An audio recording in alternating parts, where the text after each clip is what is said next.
Guys, welcome back to my channel. তো আজকে আমি রাতের খাবার নিয়ে চলে এসেছি। তো দেখো, মানে কারেন্ট আছে, তো লাইট কম আছে। জানি না তোমরা ভিডিওটা স্পষ্ট পরিষ্কার দেখতে পাচ্ছ কি না। তো এখানে আছে আলুর তরকারি, নিরামিষ আলুর তরকারি, ছোলার ডাল, লুচি। আর এখানে একটু লুচি নিয়ে নিয়েছি, স্বাদ দেখতেও ভালো লাগবে, আর যদি প্রয়োজন পড়ে নেবো। তো চলো ভিডিওটা শেষ পর্যন্ত দেখতে থাকো, অবশ্যই ভালো লাগবে। আর ভিডিওটা তোমার সাথে লাইক করো, কমেন্ট করো, চ্যানেলটা সাবস্ক্রাইব করতে ভুলো না। তো আর তোমরা অবশ্যই জানাবে লুচি দিয়ে তোমাদের কোন খাবারটা বেশি পছন্দ, আলুর তরকারি না ছোলার ডাল। আমার দুটোই পছন্দ, আমার সবই ভালো লাগে খেতে। ঠান্ডা হয়ে গেছে ছোলার ডাল।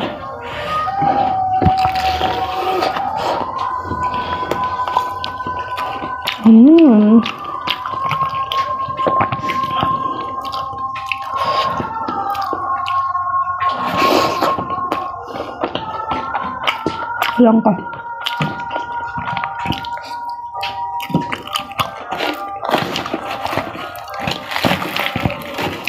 আমার এই ঠোঁটটা নিয়ে অনেকদিন ধরে সমস্যা হচ্ছে। সে সর্দি থেকে ঠোঁটটা এমন ঘা মতন হয়ে গেছে, কিছুতেই কমছে না। কি দিলে কমবে সেটাও বুঝতে পারছি না। খেতে অসুবিধা হচ্ছে, হাসতে অসুবিধা হচ্ছে।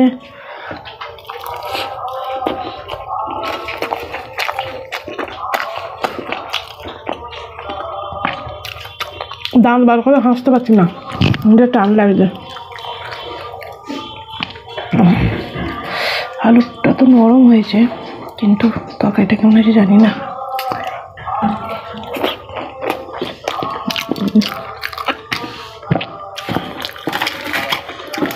ঠিকঠাক আছে, নুন কম হয়েছে। তরকারিটা নুন কম হয়েছে, হ্যাঁ জানি না।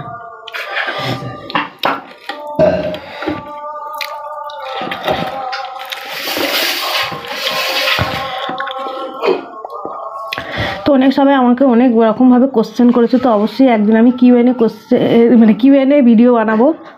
সেদিন আমি তোমাদের ঘরে সবাইকে সব প্রশ্নের উত্তর দেব। একটু সাবস্ক্রাইবটা বাড়ুক, তো মানে শোনার মতো লোক তো চাই, বলো। কিছু প্রশ্নের উত্তর দেবো, সেই প্রশ্নের উত্তরগুলো জানার মতন মানুষ তো চাই। সেই কারণে আমি তোমাদের উত্তর দিতে। অনেক সবাই অনেক প্রশ্ন করেছে যে তোমার হাজব্যান্ড কোথায় থাকে, তোমার বাড়ি কোথায়, তোমার হাজব্যান্ডকে নিয়ে কেন ভিডিও বানাও না, অনেক প্রশ্ন করেছো। তো একদিন অবশ্যই একদিন প্রশ্নের উত্তর ভিডিও নিয়ে আসবো। আর খুব তাড়াতাড়ি একটু সাপোর্ট করে দিও, তো খুব তাড়াতাড়ি ভিডিও চলে আসবে।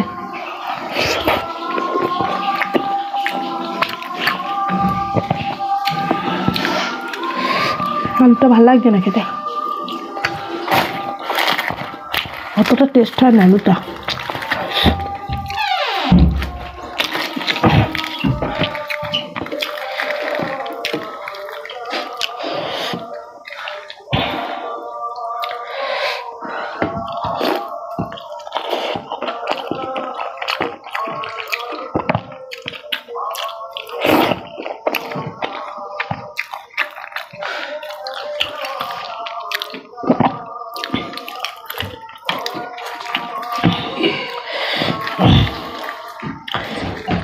জানলা থেকে জলে বলটা দে।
ঢুকবে না কিছু।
আর খাবো না।